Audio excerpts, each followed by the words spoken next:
सावन के महीने में मंगलागौरी व्रत किया जाता है। यह व्रत मंगलवार को किया जाता है, इसलिए इसको मंगलागौरी व्रत कहते हैं। मंगलागौरी व्रत कथा। आइए कथा प्रारंभ करते हैं। भगवान श्री कृष्ण चंद्र जी से युधिष्ठिर जी ने प्रश्न किया, हे नंद नंदन, हे गोविंद, अनेकों कथाएं मैंने सुनी। अब मुझे पुत्र की दीर्घायु वाले व्रत को सुनाने की कृपा करें। भगवान श्री कृष्ण जी ने उत्तर दिया, हे शत्रुओं का नाश करने वाले युधिष्ठिर, मैं तुम्हें स्त्रियों को सौभाग्य प्रदान करने वाले एक व्रत का वर्णन करूंगा और इस विषय संबंधी एक प्राचीन कथा मैं कहूंगा। तुम सावधान होकर सुनो। एक समय की बात है कि पुंडिन नामक नगर में ब्राह्मण भक्त तथा बहुधन संपन्न धर्मपाल नाम के एक सुप्रसिद्ध वैश्य निवास करते थे। पुत्रविहीन होने के कारण सपत्नी वह वैश्य हृदय से व्याकुल रहते थे। उनके घर पर नित्य प्रति भस्म लगाए रुद्राक्ष धारण किए हुए जटाओं से युक्त एक शुभ दार्शनिक भिक्षुक आया करता था, जिन्हें भिक्षार्थ प्रदान किए हुए अन्न को अस्वीकार करते हुए देख एक दिन वेश्या पत्नी ने अपने पति से इस का कारण पूछा, हे स्वामी, इन जटाधारी भिक्षु का हमारे घर पर सर्वदा ही आगमन होता है, किंतु हमारे अन्न को यह स्वीकार नहीं करते। इस कारण मुझे अत्यंत खेद है। यह सुनकर वेश्या धर्मपाल ने कहा, हे प्रिय, यदि भिक्षा मांगने के लिए फिर कभी वे भिक्षुक आवे तो निष्पापे तुम स्वर्ण आदि से अलंकृत होकर गुप्त रीति से दूसरे वस्त्र में अर्थात झोली में स्वर्ण प्रदान करना। तदुपरांत उस वेश्या पत्नी ने पति के कहे अनुसार वैसा ही किया। इस पर उस जटाधारी ने श्राप दिया कि तुम संतान विहीन हो जाओ। भिक्षुक के इस वाक्य को सुनकर वह स्त्री दुखी होकर बोली, हे स्वामी, आपने मुझे पापिन का श्राप दे दिया, शीघ्र ही इससे मेरा उद्धार कीजिए। ऐसा कहकर दीन वचन बोलते हुए वेश्या पत्नी ने उस भिक्षुक के दोनों चरण को पकड़ लिया। जटाधारी भिक्षुक ने कहा, हे पुत्री, मेरी आज्ञा अनुसार अपने पति के समीप जाकर कहना कि नीले वस्त्रों को पहन नील वर्ण के घोड़े पर सवार हो जंगल की ओर प्रस्थान करे। जहाँ पर उनका घोड़ा रुक जाए उस भूमि को खोदने पर उन्हें पक्षियों से युक्त मृग वृक्ष समूहों के एष्टित स्वर्ण से रचा हुआ माणिक इत्यादि विधिवत रत्नों से सुशोभित तरह तरह के फूलों से युक्त एक रमणीक देव मंदिर दृष्टिगोचर होगा, जहाँ पर भक्त जाने की कृपा करने वाले जग आत्मा भवानी विराजमान है। उन्हीं भवानी की तुम्हें मन से विधि पूर्वक आराधना करनी चाहिए, वे ही तुम्हारा उद्धार करेंगी। भिक्षुक के इस प्रकार आनंददायक वचन सुनकर उस वेश्या पत्नी ने बारंबार भिक्षुक के चरणों में प्रणाम किया। उसी समय वह जटाधारी भिक्षुक अंतर्ध्यान हो गया। तब वेश्या पत्नी ने कहा, हे स्वामी, यहाँ आइए। भिक्षुक ने जो कुछ कहा है उसे आदर पूर्वक सुनिए। उस भिक्षुक ने जैसा कहा वैसा ही कीजिए। वेश्या ने भी आदर पूर्वक सब कुछ सुनकर नीले वस्त्रों को पहनकर नीले घोड़े पर सवार होकर वन की ओर प्रस्थान किया। रास्ते में विविध प्रकार के वृक्षों को देखकर वेश्या भयभीत हुए। इसके अतिरिक्त मृग, सिंह, दांत वाले पशु, शुक्र इत्यादि पशुओं को देखकर वे रास्ते में भय से व्याकुल नहीं हुए। अंत में लाल नील वर्ण के कंबल तथा चकवा चकवी पक्षियों से सुशोभित एक सुसज्जित तालाब को देखकर उसने अच्छी तरह स्नान किया। नित्य क्रिया से निर्वृत्त होकर फिर घोड़े पर सवार होकर गहन वन की ओर चल दिया। एक स्थान पर घोड़े पर फिसला हुआ देखकर वह उसी क्षण घोड़े से उतर वहां पर जब तक देव मंदिर दृष्टिगोचर न हुआ तब तक पृथ्वी खोदते रहे। कुछ काल के बाद उन्होंने प्रसन्नचित्त से एक महान व देव मंदिर के दर्शन किए। वह देवालय चारों ओर से मोती, माणिक इत्यादि रत्नों से सुशोभित था। जटाधारी भिक्षुक के वाक्यों को याद कर वेश्या ने आश्चर्यचकित होकर भगवती माता का पूजन किया। सुनहरी वस्त्र, चंदन, अक्षत, चंपा इत्यादि पुष्प, धूप, दीप युक्त अनेक प्रकार के पकवान, नाना प्रकार के शंख, दूध, घृत एवं शक्कर से युक्त नैवेद्य अर्पण किए। शुद्ध चंदन इत्यादि सामग्री से प्रसन्नचित्त होकर पूजा की। तांबूल, दक्षिणा सहित श्रद्धापूर्वक पूजन संपन्न कर सगुण अर्थात मूर्ति के स्वरूप अनुसार ध्यान पूर्वक गुप्त मंत्र का जाप किया। भगवती उस देवी भक्त वेश्या के समक्ष प्रकट होकर प्रसन्न भाव से बोली, हे वेश्या, यहाँ पर किस अभिप्राय से आए हैं? पूजा तुमने संपन्न की है जो इस प्रकार व्याकुल है। मैं तुम्हें अद्भुत वर प्रदान करती हूँ। यह सुनकर धर्मपाल हाथ जोड़ भगवती के आगे खड़े हो गए कि भगवती प्रणाम स्वीकार करो। श्री भगवती ने कहा, हे धर्मपाल, तुमने मेरी बहुत अच्छी प्रकार से पूजा की है। हे निष्पाप मेरे भक्त, वर मांगो, मैं तुम्हें बहुत सारा धन प्रदान करूंगी। धर्मपाल ने कहा, हे देवी, आपकी कृपा से मेरे पास बहुत धन संपत्ति है, किंतु पुत्र नहीं है। इसलिए पितरों के उद्धार एक उत्तम पुत्र की प्राप्ति की अभिलाषा है। एक भिक्षुक मेरे घर पर आया, किंतु मेरे अन्न को स्वीकार नहीं करते हुए पत्नी बहुत दुखी हुई। इस पर वेश्या के दीन वचनों को सुनकर भगवती ने कहा, हे धर्मपाल, तुम्हारे भाग्य में सुखदायी पुत्र नहीं है, तो भी विधवा होने वाली कन्या, अल्पायु पुत्र अथवा नेत्रविहीन दीर्घ आयु पुत्र, इन तीनों में से किसी एक वर की याचना करते हो। धर्मपाल ने कहा, मुझे अल्पायु पुत्र ही प्रदान कीजिए, इसी में अपने को कृतज्ञ समझूंगा, क्योंकि इससे नरक में स्थित पितरों का उद्धार होगा।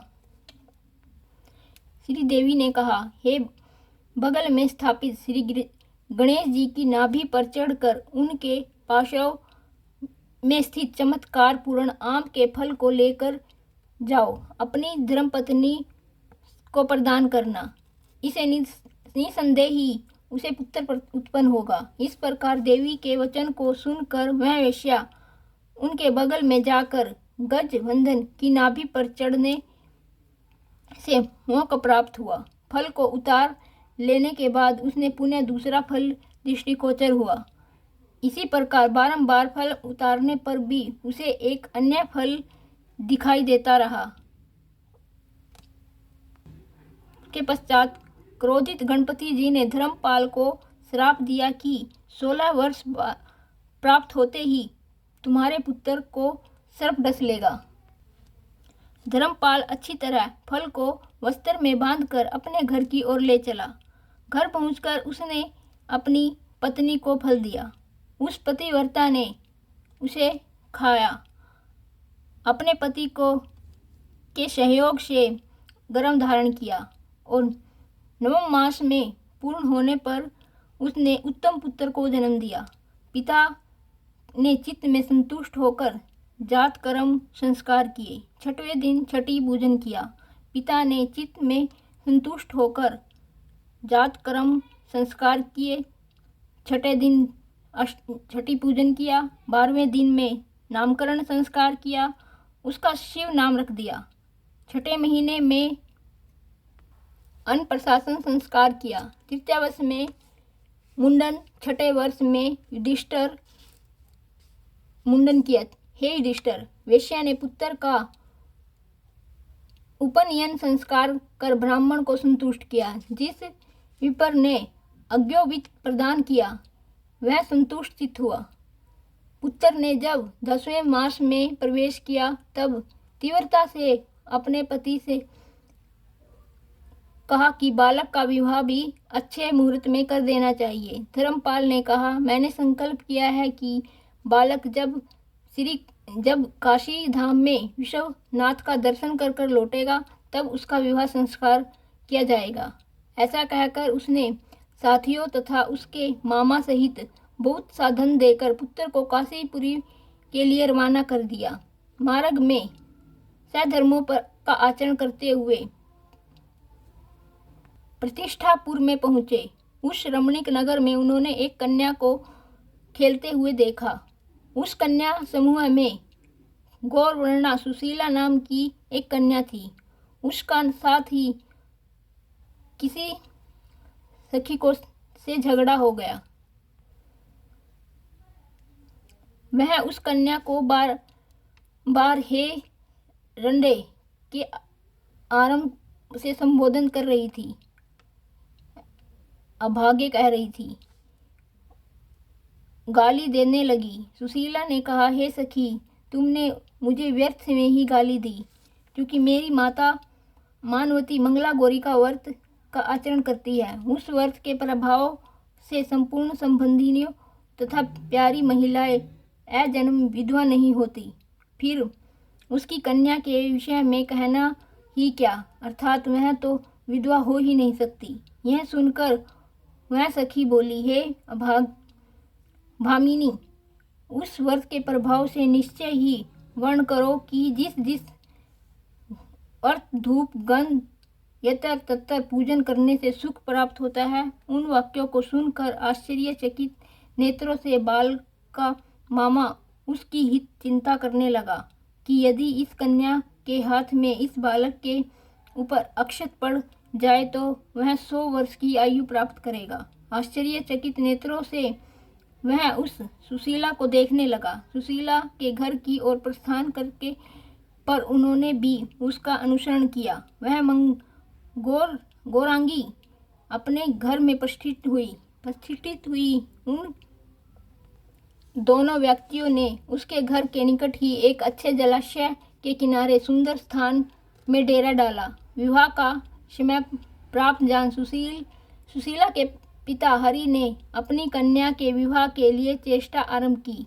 हर नामक वर के साथ उसका संबंध निश्चित किया। हर के माता पिता ने अपने पुत्र को विवाह हेतु असमर्थ जान शिव के मातुल के पास पहुंचकर विनयपूर्वक शिव को मांगा।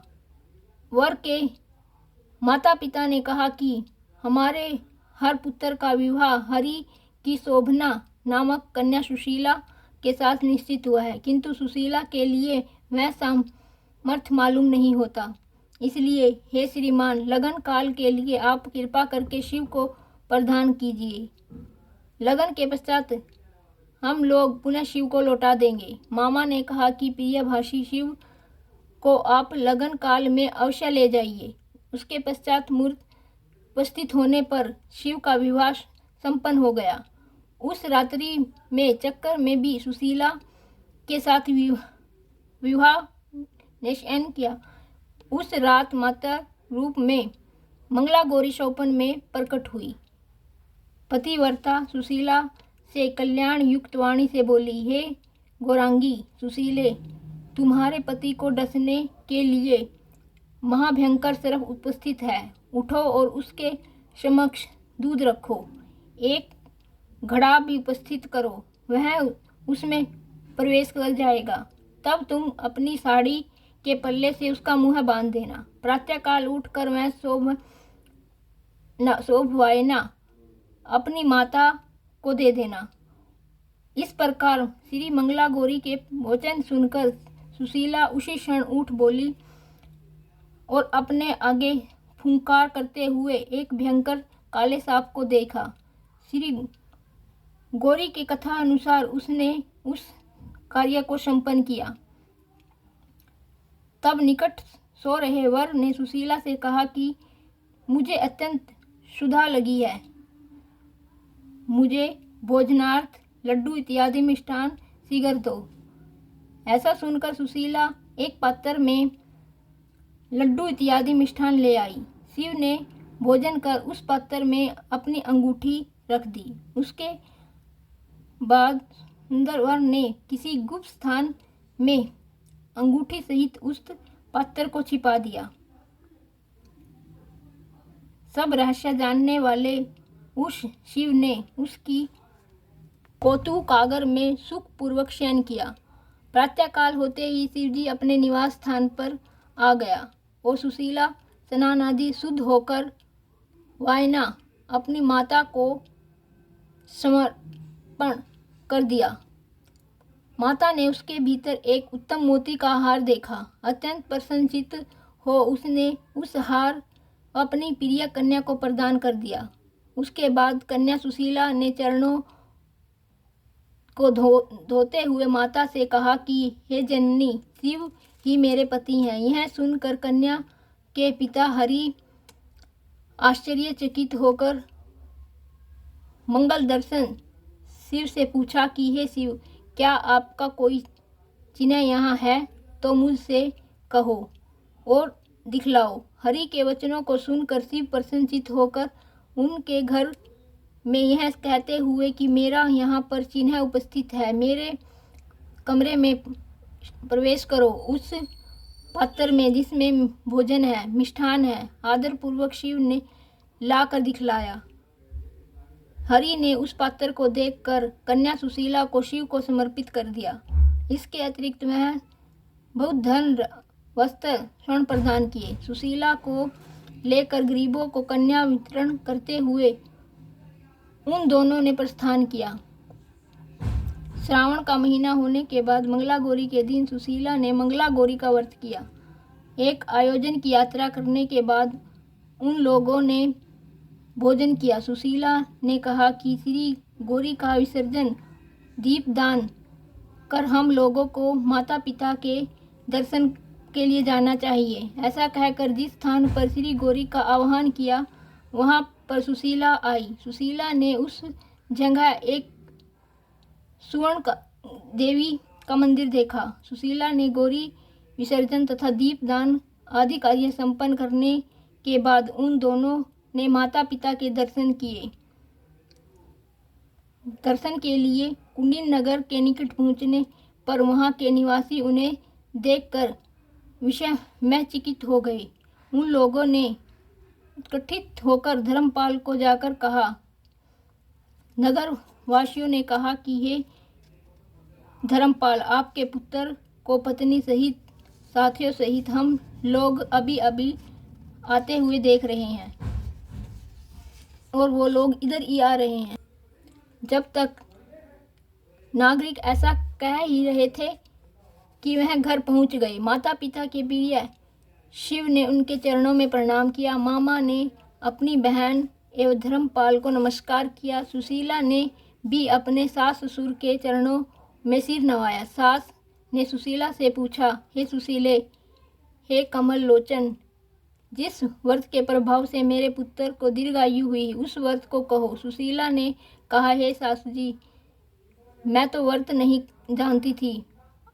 अपनी माता मानवती, पिता हरि, धर्मपाल, आप सास जी को जानती हूँ। मंगला गौरी एवं अपने स्वामी को जानती हूँ। ऐसा कहकर सुशीला ने अपने हृदय में आनंद का अनुभव किया। श्री कृष्ण जी ने कहा, हे धर्मराज युधिष्ठिर, इस कारण स्त्रियों को यह व्रत सदैव करना चाहिए। युधिष्ठिर जी बोले, हे कृष्ण, व्रत का फल देन मैंने सुना, अब आप इसे विधि पूर्वक कहिए। श्री कृष्ण जी ने कहा, विवाह के प्रथम वर्ष के आरंभ कर 5 वर्ष पर्यंत श्रावण के महीने में चारों मंगलवार में यह व्रत रखना चाहिए। प्रथम वर्ष में माता के घर, पति के गृह में स्त्रियों को आनंद आदरपूर्वक व्रत पालन करना चाहिए। प्रथम वर्ष में उत्तम व्रत का संकल्प कर सुंदर पीठ स्थापित कर उसके आगे मंगला गौरी की स्थापना करनी चाहिए। गेहूं के आटे का एक बड़ा दीपक बनाकर घी से भरकर एक शिला और छोटा पत्थर गोमुद इष्ट से रचना चाहिए। एक दीपक में 11 सूत्रों से निर्मित बत्ती लावें। गंध पुष्पादि 16 चार करके मंगला गौरी का पूजन करें। 5 बेलपत्तर से मंगला गौरी का पूजन कर अंक धूप दीप नैवेद्य संकल्प लेना चाहिए। ब्राह्मण, माता तथा अन्यों को भी श्रद्धापूर्वक लड्डू, चोली, वस्त्र, फल, दक्षिणा युक्त वायना देना चाहिए। षोडश दीपकों से आरती करनी चाहिए। लवण रहित अन्न का भोजन करना चाहिए। रात्रि में जागरण कर प्रातःकाल स्नानादि शांत चित्त से मंगला गौरी का विसर्जन, कर्म, दीपदान आदि करना चाहिए।